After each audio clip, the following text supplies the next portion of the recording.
Bueno, buenos días, empezamos. Os cuento, he elegido pues el Saxo, que es el coche que yo tengo, un 1500 diésel, de moto C500, la Benelli TRK 502 y mi moto, la Vogue 300R, ¿vale? Entonces vemos que el Saxo, yo en todo he buscado el peso que viene declarado en seco y le he añadido 100 kilos, que sería el combustible y mi peso, ¿vale? Entonces, el Saxo 1100 kilos, la TRK, que es 213 por en seco, pues vamos a ponerle 313, y la Vogue, que en seco son 170, pues 270. Caballos y revoluciones, pues resulta que el Saxo, ya mirándolo bien en la ficha técnica, pues el Saxo tiene 1100 kilos y 57 caballos. La TRK tiene 313 kilos y unos 48 caballos, y la Vogue, pues 27 caballos. La Vogue, según BA1, pues vale 26, 28 y medio. Vamos a dejarlo en 27. Es decir, ya tenemos aquí los caballos, ¿vale? Y a las revoluciones que alcanza cada uno, ¿de acuerdo? Luego está el par, porque esto es una cosa que muchas veces hablamos hablamos de los caballos, pero no hablamos del par. Pero vamos, ahora mismo no vamos a hablar tampoco del par. Bueno, evidentemente el par del coche son 95 Nm y a apenas 2250 revoluciones. Ya luego la TRK 46 Nm y la Vogue la mitad justo. Prácticamente vemos que la TRK es el doble de caballaje y de par, ¿vale? Y ahora viene aquí lo importante. Primero que nada, aceleraciones de 0 a 100. Mi coche tiene una aceleración de 0 a 100 de 16 segundos. Es decir, tarda 16 segundos en ponerse de 0 a 100. Y ahora viene una cosa que es importante. Mi coche tiene la ITV, mi coche tiene el permiso de circulación. Sí, mi coche está habilitado, según la DGT, para circular por cualquier carretera española. 22 años con ello, he estado en Sierra Nevada. Para que no conozca Sierra Nevada, es aquí un puerto de montaña. He estado en Lisboa, he estado en Madrid, vamos, que el coche ha andado. Y oye, y he llegado a todos los sitios con esta aceleración. Y ahora resulta que la Vogue acelera de 0 a 100 en 9 segundos, y la TRK, yo he visto que vídeos que la aceleran de 0 a 100 en 8 segundos, pero sin exprimirla. Es decir, que tampoco es que la exprimen mucho. Es decir, la TRK a 8 segundos sin exprimirla es la mitad de tiempo que el Saxo. ¿Eso por qué se explica? Si tiene 10 caballos menos, ¿no? 10 caballos menos, ¿vale?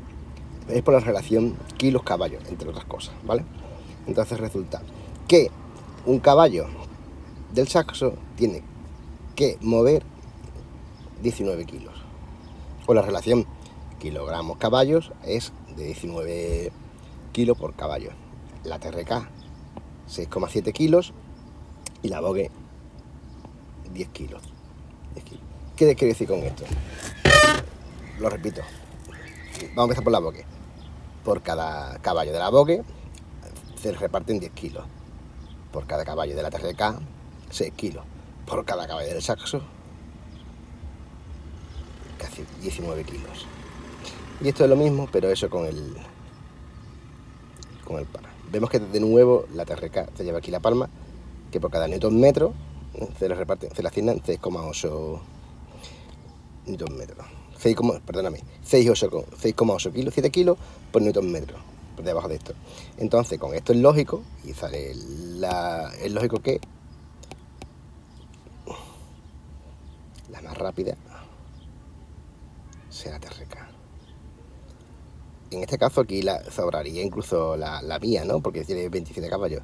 Pero comparando aquí los caballajes del coche y de esto, viendo que no es solo que ve los caballos, que ve qué peso tiene que mover esos caballos. ¿Y esto qué viene?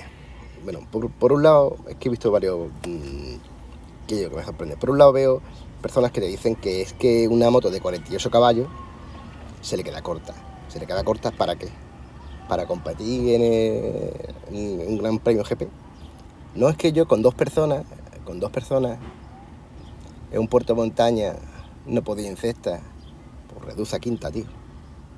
No sé, es mi forma le digo, yo hablo de que yo con 57 caballos, 1100 kilos, he ido con, bueno, 1100 kilos, si fuera yo, he ido con más kilos porque con 4 personas en el coche, amigo, por un puerto de montaña, y si el coche no subía en quinta, subía en cuarta, y no subía en cuarta, subía en tercera, pero subía a velocidades legales.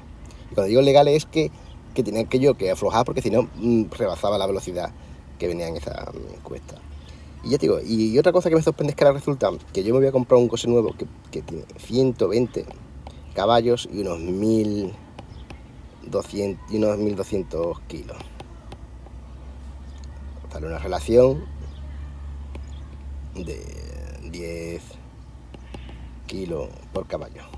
Y el nuevo curso, es que se queda corto un coche de 120 caballos, señores. No lo entiendo. El que me sepa explicar por qué una moto de 48 caballos en un país que el límite está en 120 y que se pone de 0 a 100 en 8 segundos, se le queda corta, que me lo explique en comentarios.